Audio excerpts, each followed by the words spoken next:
wrong with Mike? What's wrong is in a very short period of time, I've been detained by police and questioned because I was walking. Well, there's a little bit more to it than that, but there isn't that much more to it. I have no idea how long this one's going to take. Well, hi everybody. Hi, Mike here. I know that was a pretty heavy intro. Let's back up a little bit from the alleged police harassment. Every day, I'm on my feet. I used to be on my bike, but that made my taint almost explode, which will still be a future episode that I keep tantalizing you with. Why am I on my feet all the time? Because I teach at home now, part-time, and I'm squarely on my ass cheeks. I'm tits deep editing my first feature film, which puts me squarely on my ass cheeks. So I allot 1 to 2 hours each day to either walk to the grocery store or run. And this gets me off my ass cheeks for sure. But it also does more than that. It lets me see things I wouldn't normally see. When you walk places, you see so much more. I've detailed in previous episodes of this podcast that I walk to the grocery store. And that's a little weird. Sometimes it gets you some weird attention, like will happen at the end of this episode. You'll learn about that. But on the other hand, walking on the sidewalk, you see that dead raccoon that no one driving your car sees. And then you see that when you come back 3 days later, it's still there. And when you come back 5 days later, it's still there. And you see it slowly undergo the decomposition process. Pretty soon, it's spring. The grass has overgrown the dead raccoon. But you know it's still there because you can smell it. You don't get that in your car. You don't get it in your car. And that's why I walk to the store or wherever. Instead of walking in a big circle that goes nowhere, I walk in a big circle that goes nowhere, but I get to go to the store. And I get to see things like dead raccoons being grown over by weeds. And it gives you a bigger perspective on life than when you're closed in on your little box. Now the problem is there's people who walk all the time and they don't fit into the norms of society. More on that later. When I walk out of the back of my neighborhood, about a third of a mile, there's a little path that leads to a school, which has a bit of a public service road that leads to another road, and that's how I go to the store. I walk past this when the kids are out playing. I walk on that road. It's all of about maybe a tenth of a mile, maybe 2/10 of a mile long. And seeing those kids is actually a real eye-opener. I mean, I see some of the most beautiful things in these kids when they're out playing. And now look, I'm not a perv. I know that's easy for me to say without backing it up, but I can kind of back it up with this story. I am not a perv. I'm not a kid perv. But one time I was running, and this little jog of 2/10 of a mile takes me like not much long. In terms of a minute between 1 and 2 minutes to go through. And one time I was walking and there's a fence and the road leads to the dumpster. And one time the waste management truck came, the big green truck, and it had picked up the garbage from the dumpster and it was heading back. And I had just kind of turned left off this little kind of pedestrian path that's very short that leads to where parents can walk their kids to school or ride their bikes to school. And the dump truck was just turning around and coming back, and all these kids are running away from it like, ah! And then I'm running and not, really looking at the kids, but they're running kind of beside me along the other side of the fence. And this kid says, "Watch out, mister! The green monster is here!" It was the most fun thing I've seen like in months. They were pretending that this garbage truck was a monster. Don't even make me try to recant how many times I've thrown these kids' balls back over the fence. So I'd be walking to the store or going on a run, and there's all these balls that went outside the fence one time, maybe a few times actually. Kid will be up against the fence like, "Mister, can you throw me my ball back?" This is all good stuff. This is all good stuff that got me into a bit of trouble last week that I didn't see coming. Foreshadowing, because I've got more to talk about before we get to that story. I've been stopped by police twice now, just from getting my walk in. And I got to admit, I'm trying to be humble here. I'm not just going to bitch about a system or whatever, or how I've been picked on. I don't want anybody to try to think that after this podcast episode is over, that I want anybody to like organize a march for me or something. I totally admit it comes from me being a little bit clumsy and not really understanding the times. I mean, I was a little boy once. I hung out with grown-ups. Remember, I was in a store called Philadelphia Sales, and I was in the sporting goods department, as I should be as a boy. And this one older man kind of talked to me a lot, and he was like, "Hey, how you doing, kid?" And he wanted to talk to me, and he said something to me, and I nothing came of this. But he's like, "You're a good-looking kid. You're going to do well when you get older." Now, this was like back in the late 70s. And I don't know if the guy was like a kid stalker, but I mean, it made me feel good. This guy thinks I'm attractive. It could be something that your grandpa would say to you. He was an older man. But, now when I see kids, I know the score somewhat.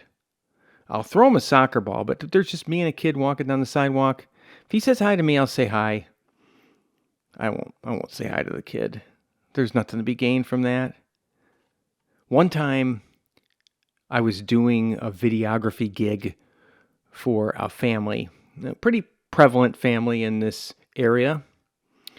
And I did it pro bono so that I could access their property for shoots for this movie that I'm in the process of editing, which I haven't talked a bit about on this podcast, which I will probably have to dedicate,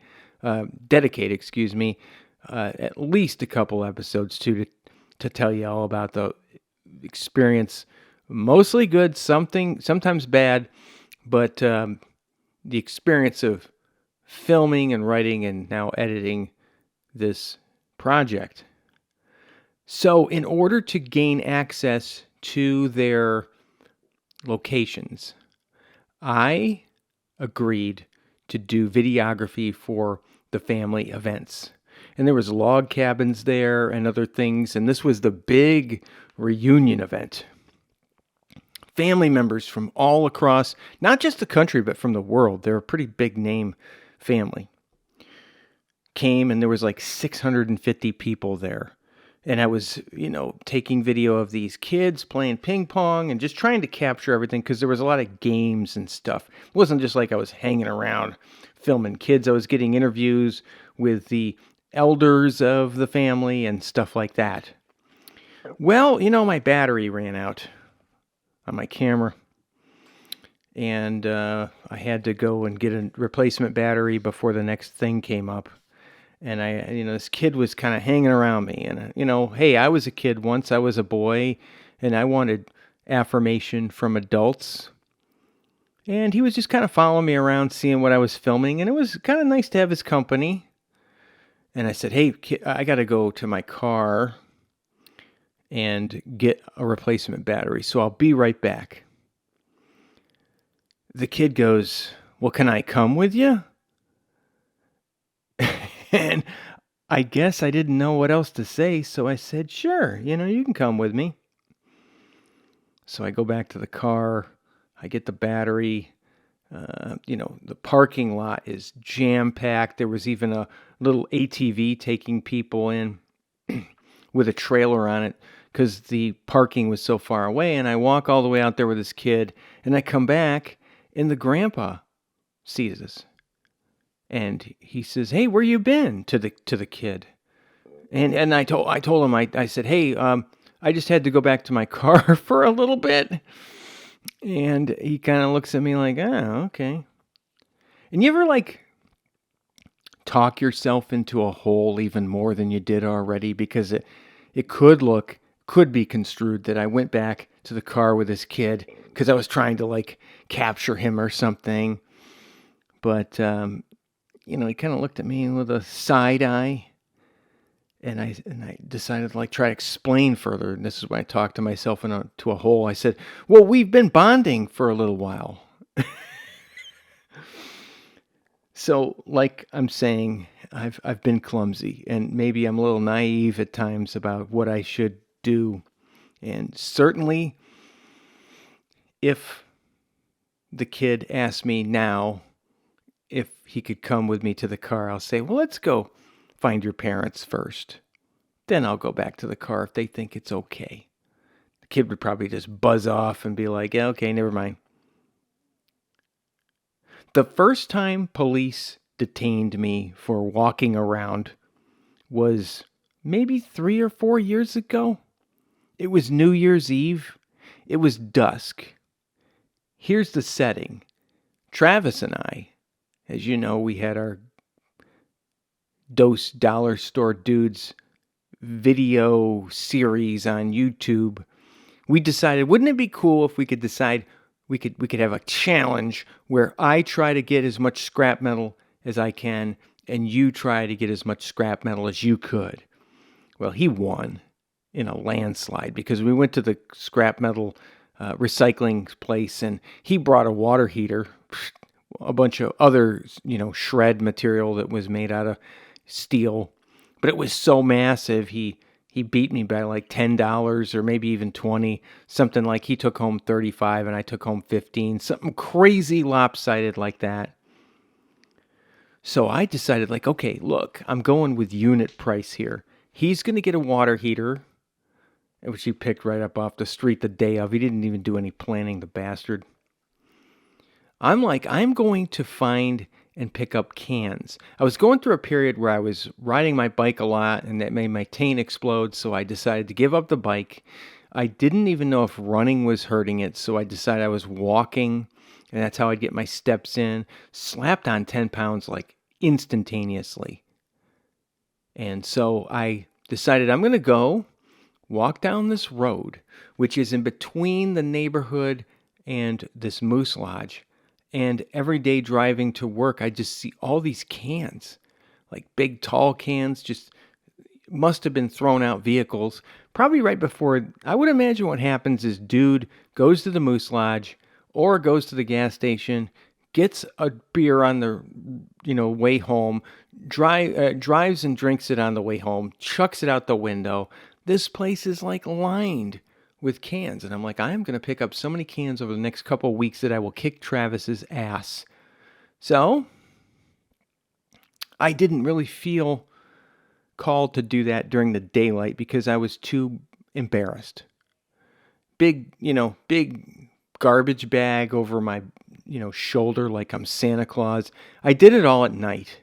And I eventually adopted a system. I would walk down the road one way, pick up the cans, smash them on the shoulder, and then leave them there. And then on the way back, I'd pick them up and put them on my bag so I don't have to carry them about halfway.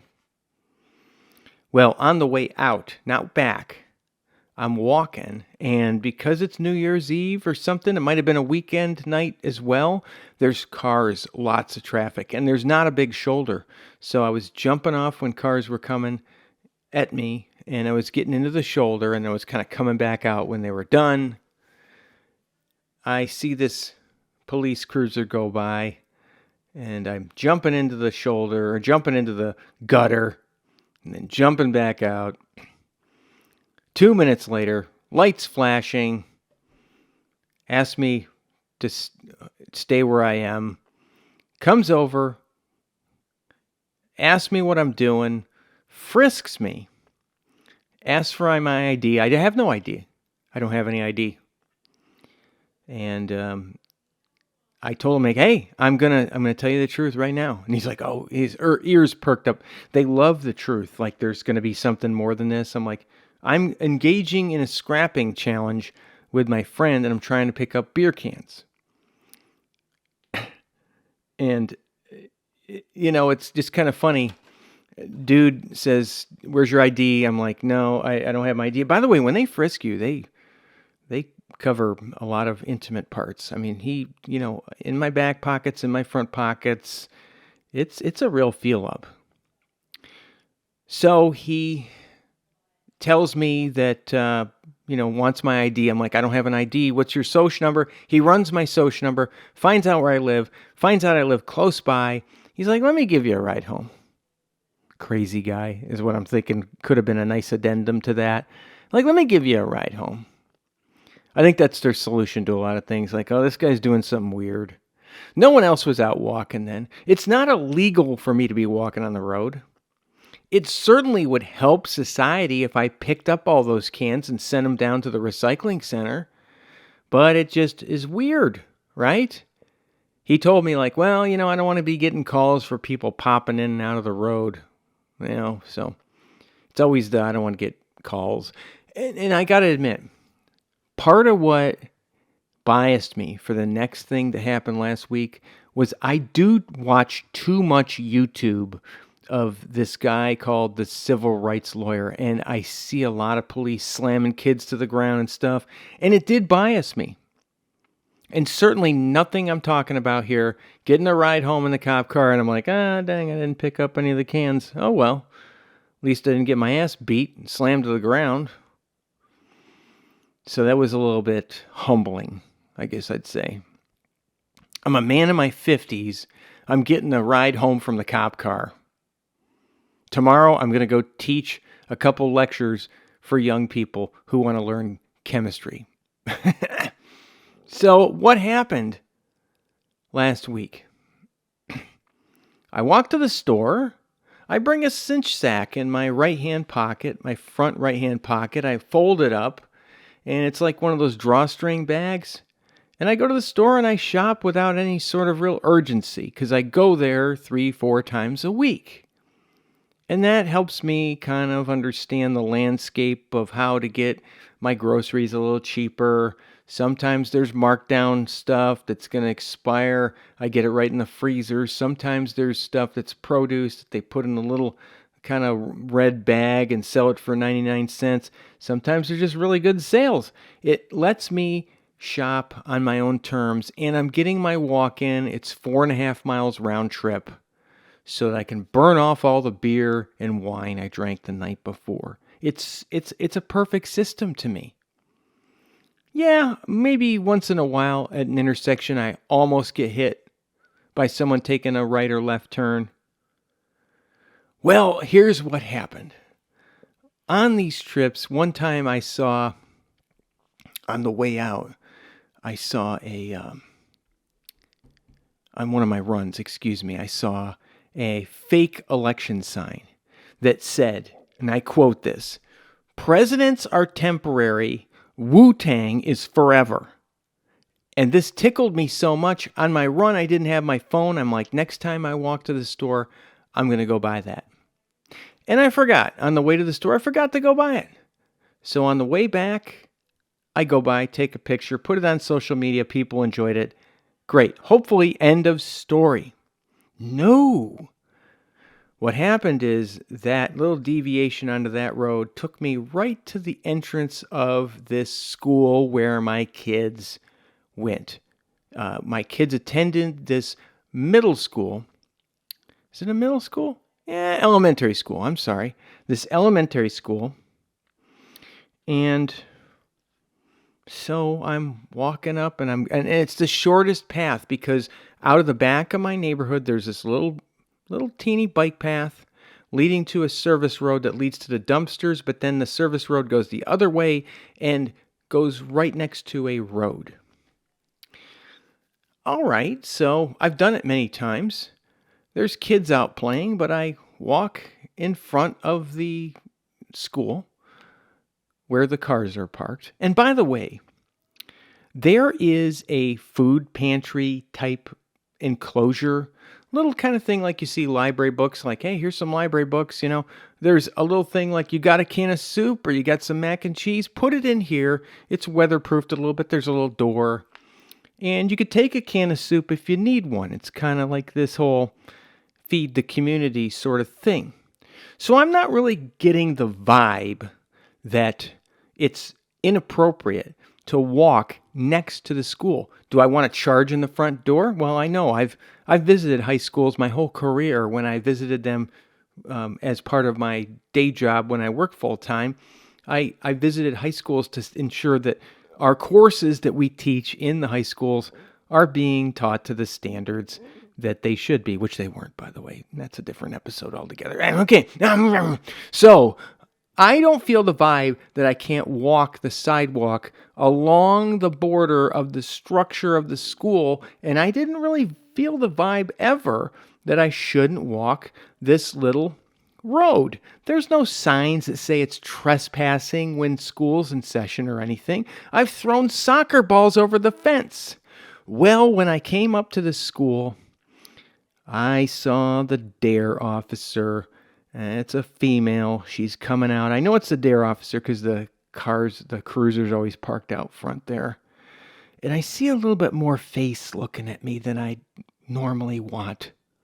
Like if you're maybe about a half a football field away and someone's coming the other way, and you're maybe just walking, you see more of their face pointed your way. Doesn't make me feel very comfortable. So I aim my face right down at the pavement, and I keep walking. And I take the left turn to take the little road that's literally like a tenth of a mile away from the bike path to get to the back of my neighborhood. And I feel and hear this car kind of exiting and then taking the left turn like I did, coming up beside me, and I'm like, here we go. If I was Dak Prescott, I'd be like, here we go! Football fans might understand that. She rolls down the window, and she says to me, do you mind me asking what you're doing right now? I'm like, I'm walking home. She's like, well, you're on school property. And I'm like, people, and I'm not lying here. I said to her, people walk here every day. So I'm already irritated because I've got this whole episode in my back of my mind of the getting carted home from picking up cans. And I got that buzzkill going for me. And now I got her face burning at me, and she's asking me, like, do you mind if I ask what you're doing? I do this all the time, and so do other people. Now, I don't have a dog. I'm not like a couple, like a couple people walking a dog. I could see where that would look like not like the potential profile that I might meet. I don't meet the profile, I think, of the school shooter, even though I've got a big backpack on. It has the name of the school on the back of the backpack. So if I was a school shooter, I would sure have a lot of school spirit. And I'm too old for the school shooter. Usually I think it's like people who went there and are disgruntled, something like that. By the way, I'm not going to name any names here, but the school district, it's in a city, and it has a creek with a lot of beavers, okay? And I'm not sure they've not been heavy-handed in the past. So I've got that potential bias floating around my brain. So I said, look, my kids went to that school. They went right there. I live right over there. I'm pointing my finger. I'm just walking back from the store. I know I look weird because no one else does that. They drive their car. I walk there. She goes, okay, well, it looks like you're not an endangerment to our children. And I said, yeah, I know. And that's where things turned. I think that hurt her pride. So instead of rolling up beside me, she stops the car and she goes, I want to see your ID. I stop walking. I'm like, this is ridiculous. Why do you need to see my ID? What crime am I committing? Now, I got to admit, this is where the YouTube stuff that I've been polluting my mind with has, or maybe I'm, maybe not such pollution. I see all these people filming cops. And I feel like, hey, man, you're just picking on them. Coming into the police station, filming around. I'm a journalist. Okay, I get it. I'm just trying to walk home. So I ask her, what crime am I committing here? She's like, you're on school property. And if you're acting like a suspicious person, that now I'm starting to, like, as an Italian, I have a really long fuse. I do, but my fuse is just, it's burning, it's getting there.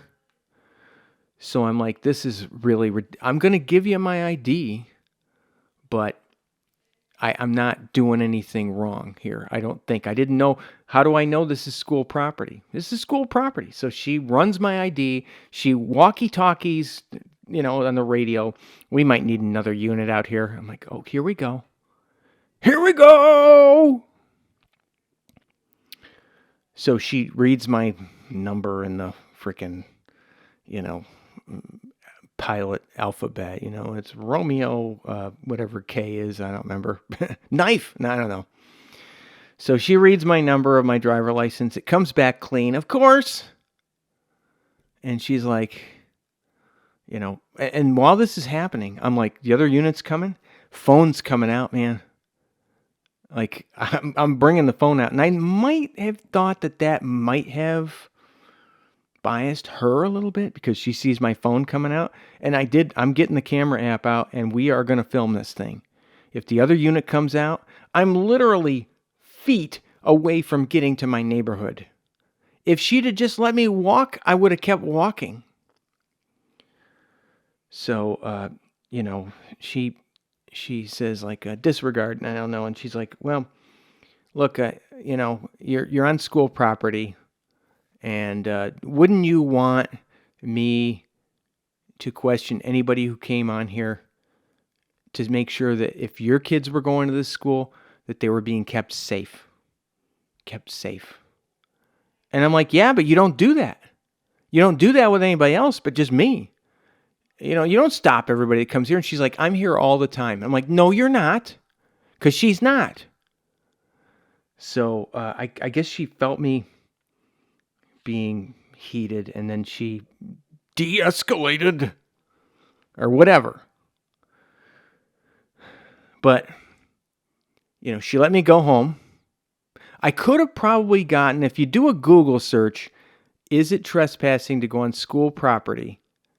I guess in some states it is trespassing to go on school property when they're in session.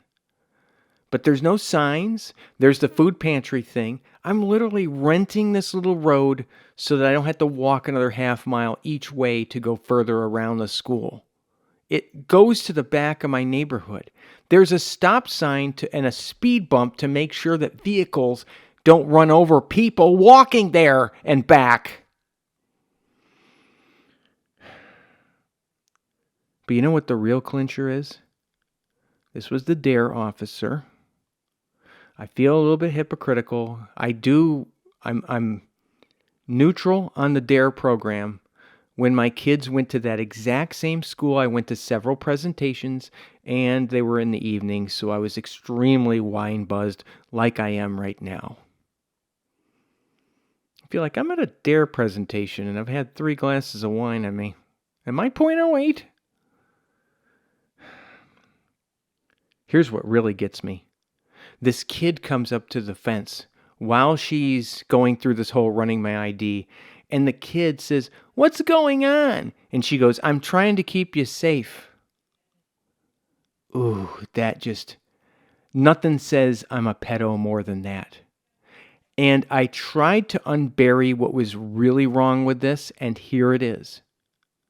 That same school district in 2023, the former DARE officer, currently serving 15 years in prison for the possession and transporting child porn. I'm trying to keep you safe. My kids went to school during the time that person was the DARE officer. Were my kids safe? Sometimes you wish you had those words at the disposal, and sometimes you don't. I'm glad I didn't think about those details. I didn't know all the details. I knew the dude went to prison. And I thought that was weird. My kid said he was really nice. I'm like, yeah, I guess he was. I don't know. $45,000 in restitution to the victims he had to pay. And I'm the perv here for walking back with a bunch of frozen Tyson chicken tenders in my backpack. They were $4.99. It was a digital deal. You got to clip the coupon. It's a little bit of a pain in the butt, but it was a pretty good deal. 22 ounces for the unbreaded kind. And I got some breaded honey mustard ones. We'll see how they go. Maybe that'll be a whole other episode. So where to from here, Mike, is probably what you're screaming right now. You know, I have a problem. Part of me I don't think I have a problem with authority. I have a real problem with authority, I think, when it gets heavy-handed. So you got the whole DARE officer thing, me being inferred as if I'm some sort of migrant, like transient, or I'm something dangerous to the kids. I throw their soccer balls gently over the fence, and I just don't like being treated like a perv. As a matter of fact, I have a story when I talk about when my taint exploded about how my female primary physician treated me when I thought I had a hernia. And I kind of get it, okay? There's a certain demographic of people who are pervs. Older white males, okay, good. Profile me. But when my ID comes back clean, you really probably ought to walk back the whole stuff you said about how you're trying to keep this kid safe. And that kid who came up to the fence and like, what's going on? I'm trying to keep you safe. He wasn't white. He was brown. Part of me felt like saying, this is your future, kid. But I didn't. And I'm kind of glad. I mean, you wish you had the words at the time, but then who knows what happened. I probably would have gotten, tossed in the clink for that. I don't know, cuffed and stuffed. Cuff them and stuff them. I don't have a problem with authority most of the time. I mean, but I might have a problem with wanting to resist law enforcement. I don't know. Part of me wants to go back there and walk the same thing just like I did. Except this time, I'll wear a fake ankle bracelet. How do you think that'll go down? You kind of want to mow your lawn with one just so your neighbors don't talk to you. I swear, if we get to the point where the red lights, and if you run a red light, is trafficked automatically by camera, I own a chicken suit. I will drive around in a chicken suit. If I went to jail for this trespassing on school property, I would have worn suspenders and said there's no signage. There's a food pantry right there. It goes perfectly parallel to another road and it doesn't have a sign that says you're now on a private road. I would have loved to defend myself. And therefore, if we go to the automated red light system where we get tickets based on running red lights based on a photograph, I will drive around in a chicken suit and be like, there you go, Your Honor. That is clearly not me. Oh, darn. No, I'm not going to do any of that. I'm still going to walk to the store. And don't set up a march for me. I'm not oppressed. All it did was cost me a few minutes of my time both times. And I get it. I'm a 50-something-year-old white guy. I fit the profile. But I don't like it. I'm not a pedo. I'm a pedestrian. I'm a peda. Pede. I'm a pede. Am I petty? No. Anyhow, I don't know what I am. But what I definitely am is very thankful that you listened. Have a question for Mike? Email him at mikecanistero@icloud.com. Bye-bye.